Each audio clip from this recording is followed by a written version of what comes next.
Bonjour à toutes et à tous. Aujourd'hui, je vous emmène en Thaïlande. Restez attentifs à l'histoire que je vais vous raconter qui, rien qu'à son nom, fait encore frissonner Bangkok, celle de Mae Nak Phrakanong, la femme en noir.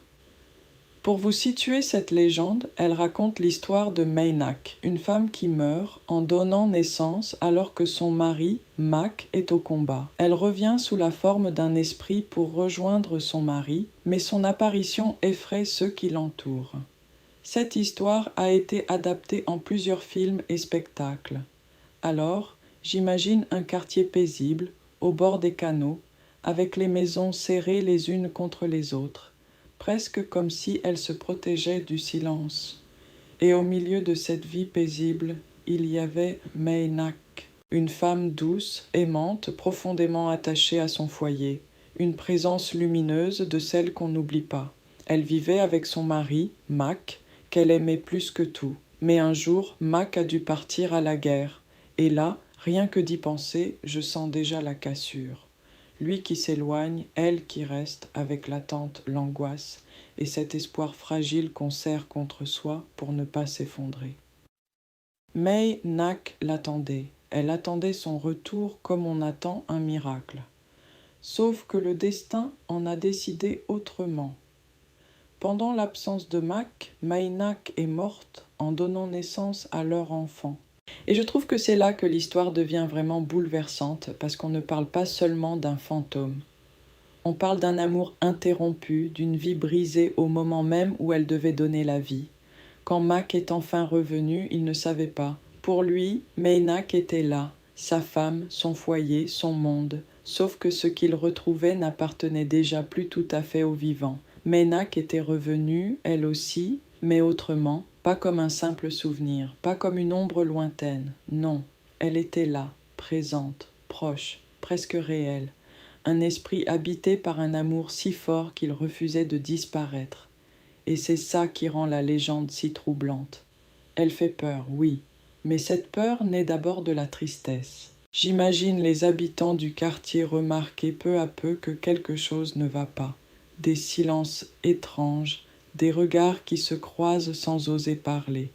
Une sensation glacée qui tombe d'un coup sans explication, comme si l'air savait qu'une frontière avait été franchie. Mae Nak, ce n'est pas juste un fantôme malveillant. Pour moi, c'est l'incarnation d'un amour qui n'a pas accepté la séparation. Une âme restée suspendue entre deux mondes, incapable de quitter celui qu'elle aime. Et c'est peut-être pour ça que son histoire traverse encore les années. Parce qu'au fond, ce récit parle autant de la mort que de l'attachement.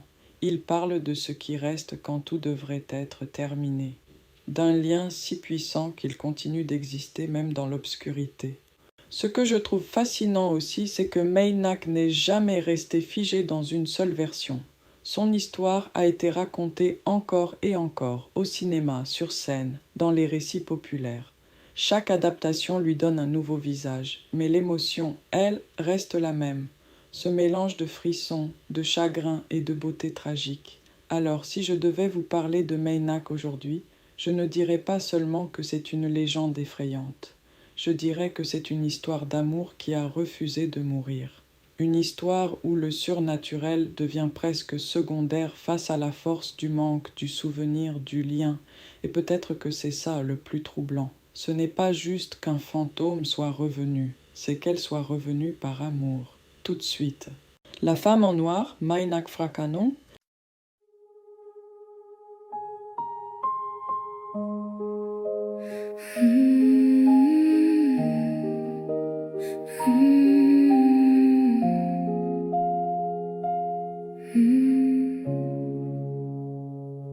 Au bord des canaux, dans le vieux quartier, sous les toits serrés que la nuit vient plier, Mae Nak souriait dans la douce maison, le cœur plein d'amour tourné vers l'horizon.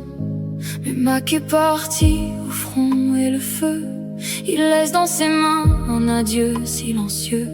Elle gardait en elle un espoir fragile, comme une prière au ciel immobile.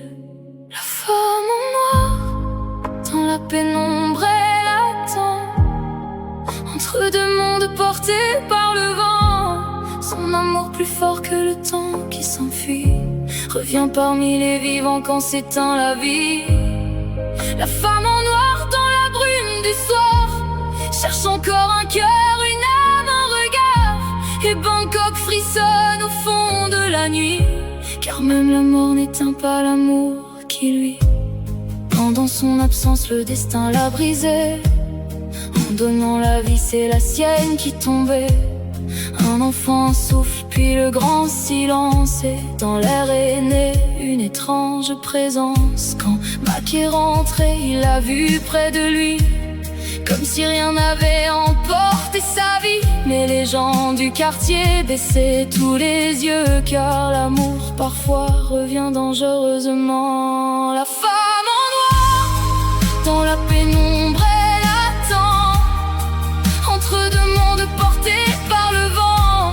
Son amour plus fort que le temps qui s'enfuit revient parmi les vivants quand s'éteint la vie.